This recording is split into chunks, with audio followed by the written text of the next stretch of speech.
Hi, and welcome back to the European VC, the go-to podcast for everything European VC. If you love the show, share it with your friends and join our newsletter at eu.vc. Today, we're happy to welcome Matthias and Sven, managing partner and partner of Vireo Ventures, an early-stage VC investing in seed and pre-seed highly scalable startups that drive electrification in the energy, mobility, and smart city space. Matthias has served 5 years as managing director of Innogy's corporate venture capital activities building and managing an investment team and portfolio with a dedicated investment volume of 130 million euros with investment activities in Europe, Israel, and North America. And Sven has been 20 years with McKinsey & Company in the electric power and natural gas practice, leading practices in Germany and Japan. If you enjoy our content, do support us by hitting the follow button, giving us a review, and following the European VC on LinkedIn.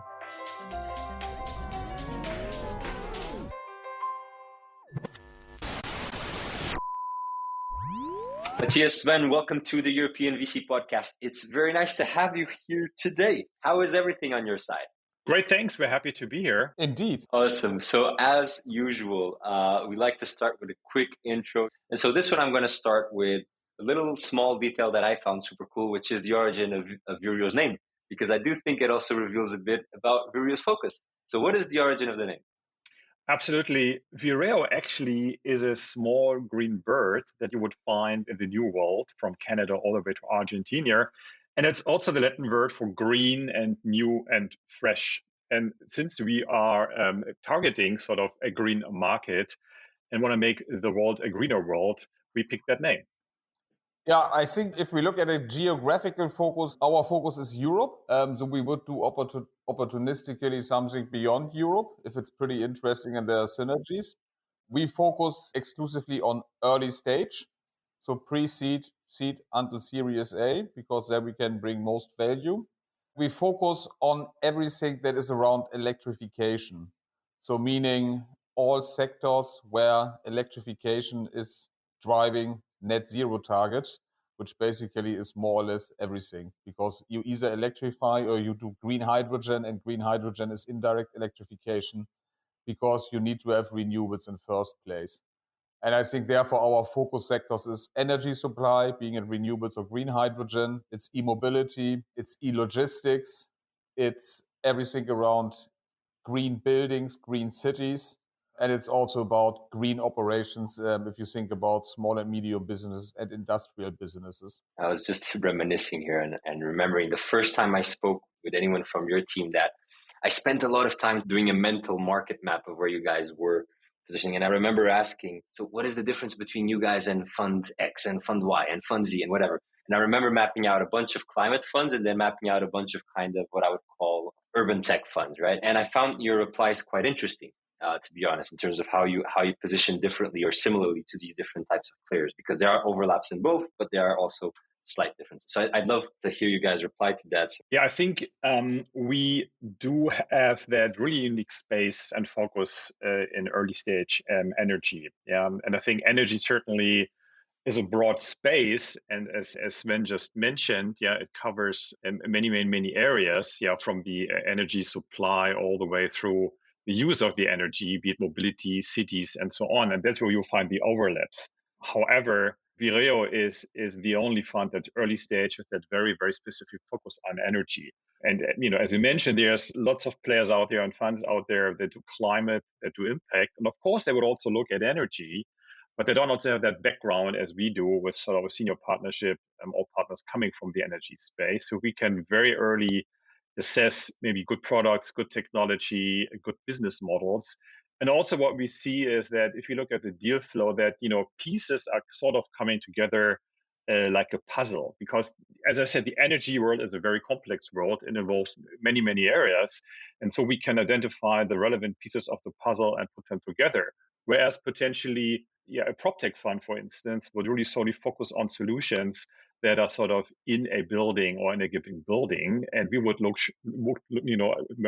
approach it rather sort of from a broader perspective from the energy space. I'd love to ask, because when does it make sense to actually go really deep on a vertical, and when should you be broader? And then there's the obvious question always, when there's only one that does what you do, is that then because you maybe shouldn't be going that focused? So what is your kind of the typical pushback that you get from others, and what are your own reflections as well on whether you should only do energy or you should also do the more adjacent industries? I mean, I guess there's two elements to that. The first one is, I think actually our space is, I wouldn't say crowded, but I think it's pretty full if you go with ticket sizes of 5 million. So we have a lot of specific funds in that field with whom we obviously work, because we are essentially their deal flow vehicles, and they essentially give us deals that are too early for them.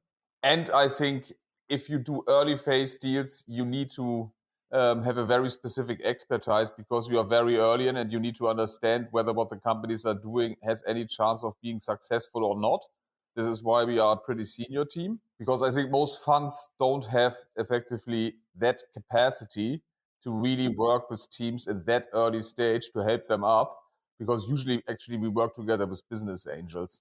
But we basically say, because we can add a lot of value, and usually when we go into seed or Series A, we usually have already made 5 to 10 times returns. That's a space we find highly attractive.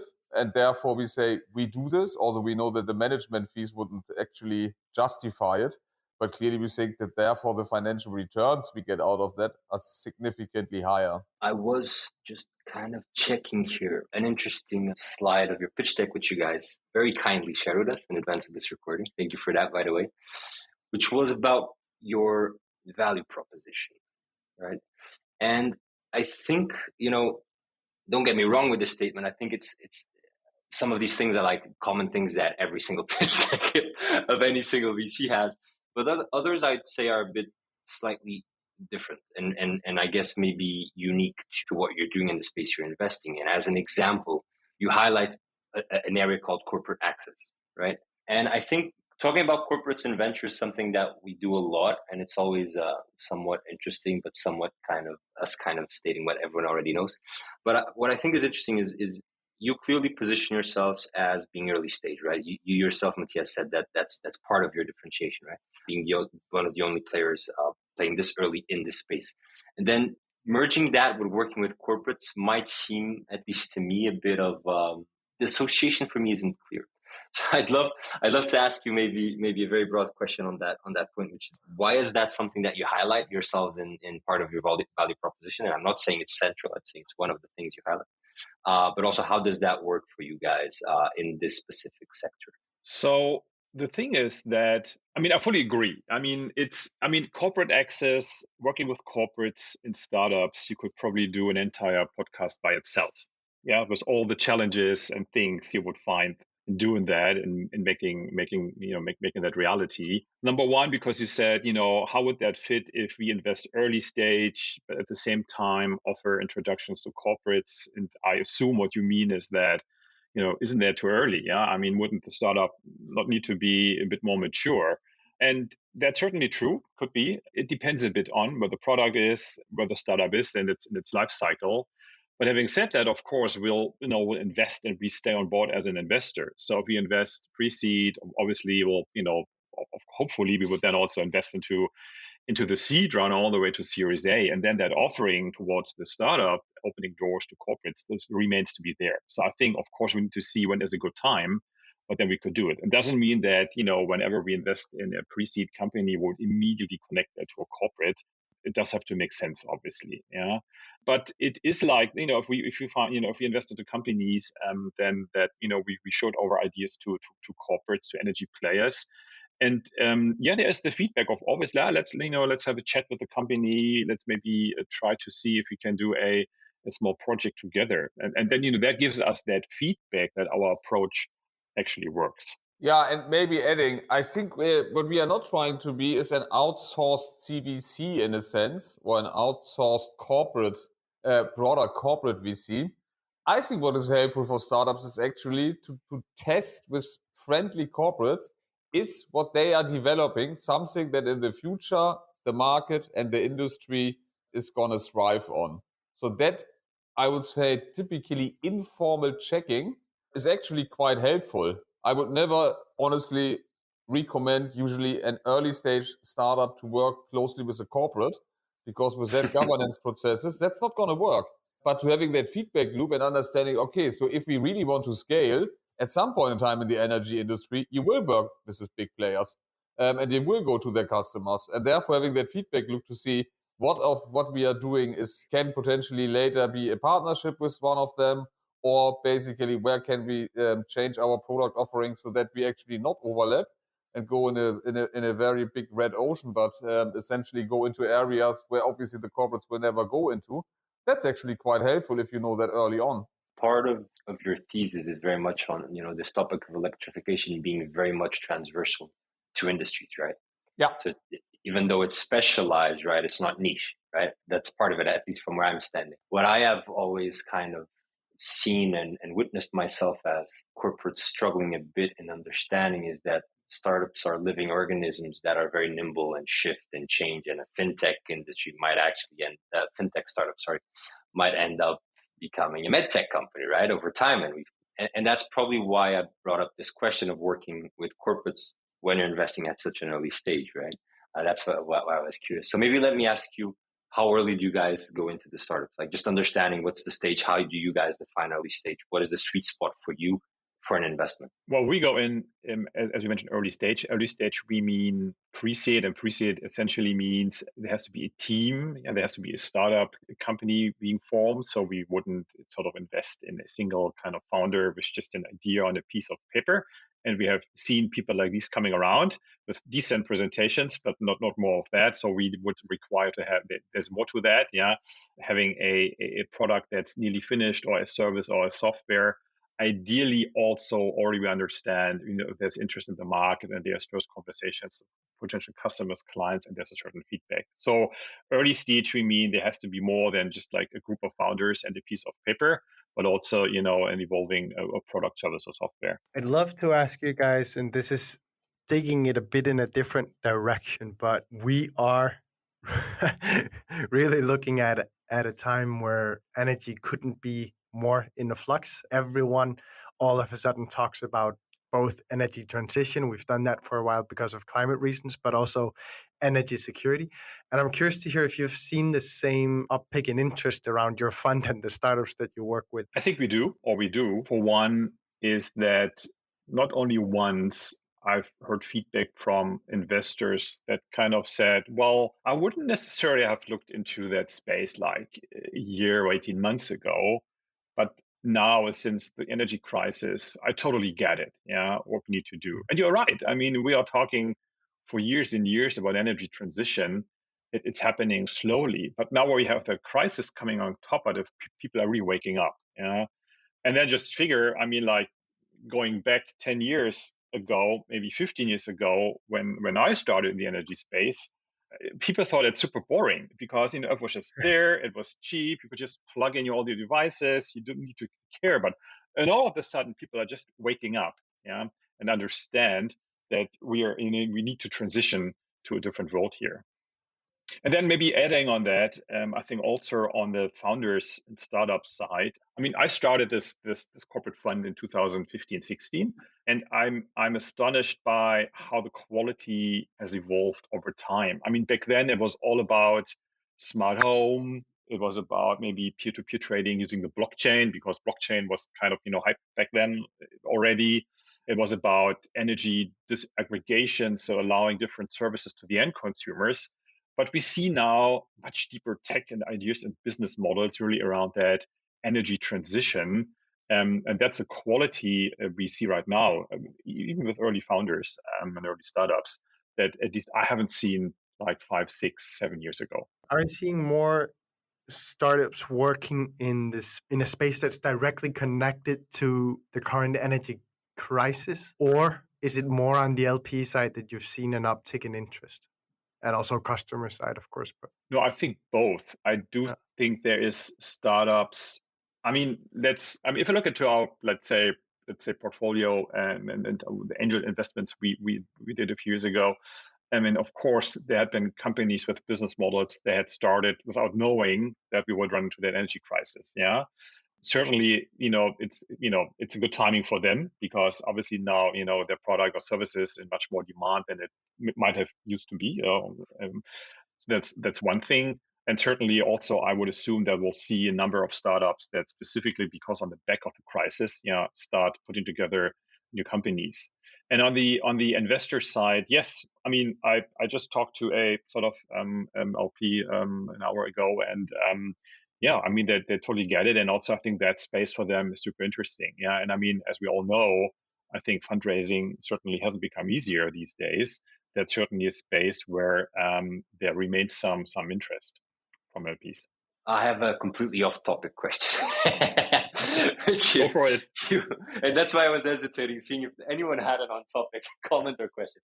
But you brought up something about blockchain, and I want to bring up the topic of Web3/crypto/ whatever we want to call it, and climate/energy, and maybe ask the question: what role do you guys see Web3 playing in electrification, generally speaking, across industries? And I'm asking this from, let me phrase it correctly, as an idiot, because I understand very little about Web3, right? I can start. I mean, I don't know much about Web3 either, but if this includes blockchain, I think if we don't develop another digital ledger, is going to be pretty important, because the challenge you have in the energy and in the green hydrogen ecosystem is that you have a lot of steps where you partially mix different sources of where a certain product is coming from.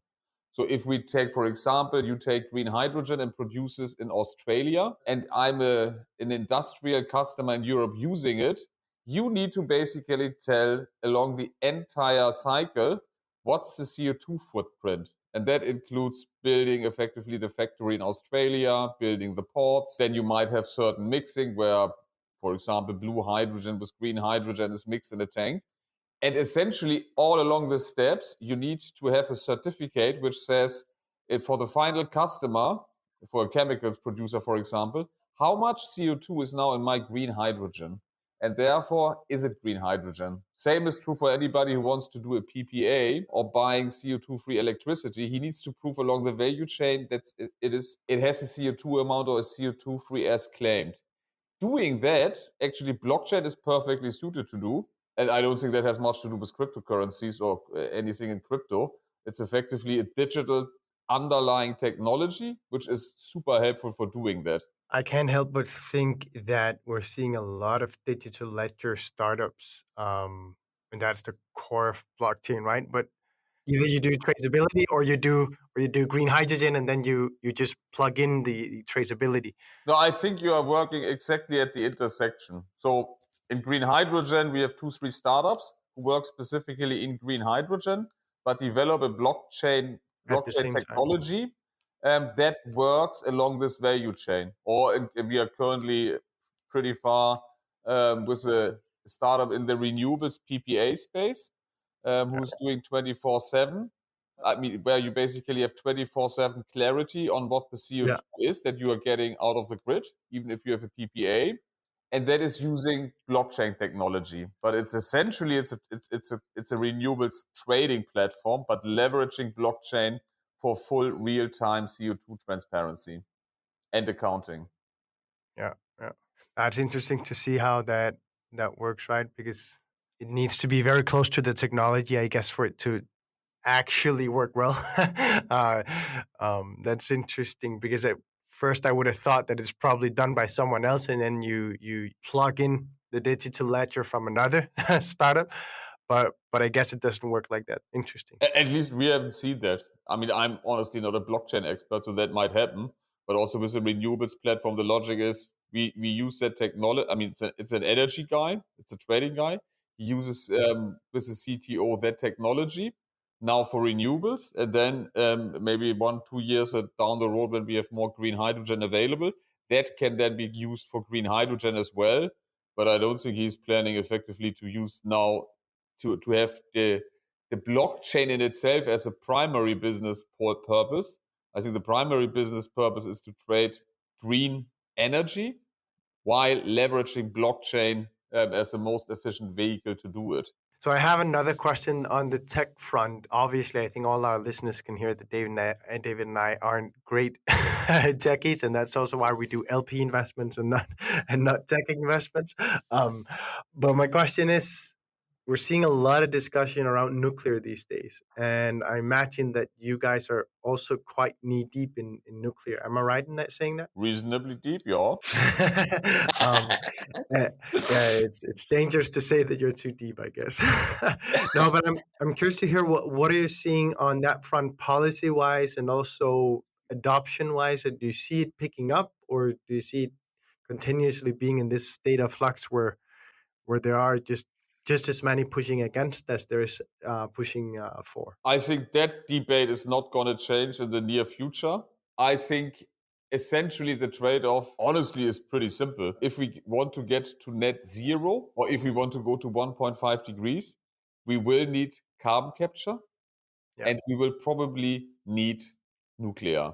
I think it's as simple as that. And then I think the question you only can have is, okay, if I don't do the two, how much more money do I need to put in the other technologies? But I think that's, even if you put more money in, you can't do it in that time frame. Or how much do I effectively sacrifice then certain CO2 targets or climate targets I have? But I think it's also obviously a big social discussion. So I think you have, even in Germany, if you look, France is obviously extremely pro-nuclear. Germany is extremely against nuclear. That's not going to change. So I think we are not going to see a nuclear renaissance in Germany, while I think we clearly will see one, probably driven by new reactor technologies in France. So therefore, this will be an ongoing, challenging debate between pros and cons, and people who support it and people who are furiously against it. I love that as the perfect segue for the way we end our episodes, which is we always end our episodes with a quick fire round, guys. So first question I'll direct at Sven. Let's do it like that. Sven, what areas, technologies, or sectors excite you the most that people around you don't really feel that excited about? I think it's number one, it's green hydrogen. I think everybody is talking about it, but I think the opportunity we have to drive down the cost curve, similar to what we have done in offshore wind, where I've worked a long time and nobody actually thought we can get it down to onshore cost, which we have. I think it's a technology where we have so much skepticism, which I think it may be a bit early for venture capital for a lot of the stuff, because we are an R&D. But I think probably in around 7 to 8 years' time, green hydrogen is going to be competitive with fossil fuels, and therefore it's going to be a market that is going to be extremely big and extremely interesting. Well, maybe one aspect that popped up a few times, let's say in the past weeks, months, and that is really some data plays. Yeah, I mean, you would always assume, as we said, energy is about electrons and so on and so forth, energy production, energy consumption. But there's also a need for pure data plays. Yeah, like I mean, be it for general energy data to pull that together and make sense out of it, or be it for battery. Because so far, I mean, if you want to change your energy system, it's going to be like in a more sustainable system. It's going to be a much more complex system than it is already today, because you would always have consumers, producers at various ends, and that all needs to be managed, grid-wise, production-wise, consumption-wise. And that also means you need to process a lot of data to be able to manage sort of this complex system. So then there's companies that do nothing else than, pouring data together and make sense out of them, and therefore to be able to manage such a system much better. So that's something that at least I think is also quite exciting. Matthias, second question of the quick fire round, which is, what are your top tips for other emerging VCs across Europe who are now fundraising for their funds? I'd love to return that question. Yeah, probably you've asked that not only us, but probably have gotten some pretty nice answers. I think it's one, you need to have some patience. Yeah, let's be realistic. It takes a bit of time to be an emerging manager. You need a huge size or pipeline or funnel of potential LPs you talk to, but at the same time, have a very dedicated or very accurate strategy available. And you need that and that conviction at the end of the day, to be fully convicted sort of the fund, of the idea, of the investment strategy. And I can say, we are 100% convicted, if not even more, what we do. And I think that's what you need, because, as I said, things might take a little bit longer, and you need some resilience for that as well. I love that you ended on resilience. That is something that comes up very often. Resilience and consistency probably being the common thread here in many of our episodes. Sven, third and final question of the quickfire. What has been the most counterintuitive learning you've had since you've been in the venture industry? I'm pretty new in the venture industry since 2 years. The most counterintuitive thing I found is that how quickly, if a company or a startup runs not as expected, how quickly a lot of the VCs, even the early ones, effectively pull out, while the business angel, I think, double down to effectively help the companies out. I also found the logic for it quite interesting and quite intuitive, because effectively the VC says, this is why we have a lot of eggs in the basket. If 2 or 3 go sour, it doesn't make sense that we spend 80% of them, because obviously it's not going to fly. And therefore we focus on what's going to fly, while the business angel effectively say, okay, we have spent so much time here, therefore we try everything we can do to effectively save it. That I found actually, even in early stage, because there obviously you have a lot of try and fail, I found pretty interesting. That was pretty counterintuitive to me. Matthias, anything to add from your perspective? Well, it goes a bit in the same direction, and maybe more speaking about more mature companies, because I remember, I started, being in venture like 6-7 years ago. And at that time, it's just natural that some of your investments you create some problems, and face trouble because they run out of cash. And what I found pretty counterintuitive that, when we were kind of trying to pull together some sort of a rescue package or transformation or restructuring of a company, that really the big VCs, really good names, well-known VC firms, they just disappeared. They were just like gone from one day to the next, leaving, let's say, the more rookie ones left at the table, and then designing a restructuring plan with a startup. But then turning back to the table once that plan was ready to go for it. All of a sudden, they all came back and said, well, okay, here we are, we'll pull in some money as well. And that was for me a bit counterintuitive, because I would have thought that, also the big VC firms, they would just take care about the companies and actually try to put together a decent restructuring package. But they just disappeared. That was, for me, was something I wouldn't have expected, to be quite frank. We should have talked much more about that in this episode. Yeah, happy to do that. But it's interesting, right? Because it's always case by case as well. But I think that there's definitely a difference in approach. Some people stick very much by their companies as they also go up and down, and others say, no, it's the winners that we double down on. We can't spend time on the ones that are on the way out. So in that sense, and I'm leaning towards the latter, right? And I think that's the venture model. But I also recognize, and I think that that's also what you've seen the large players recognize, right? That the company can blow up, then get fixed, and then come back, but they don't have the time to try and fix it. So they do have the money once their plan is there. They have the money to come in and try and bring it back to life, but they don't have the time to do it. Do you think that that's what's been going on inside those firms, or what has been your reflections, Matthias? Yeah, that was my reflection.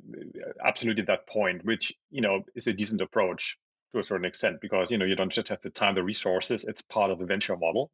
That's the business model. You double down on the winners and don't spend too much time on your lemons. So that was my take, basically. At the same time, obviously, as you just mentioned, if they come back, then someone needs to do it, right? So then who does it? Assuming you have a company, there's only VC firms in, they all just pull out and just walk away.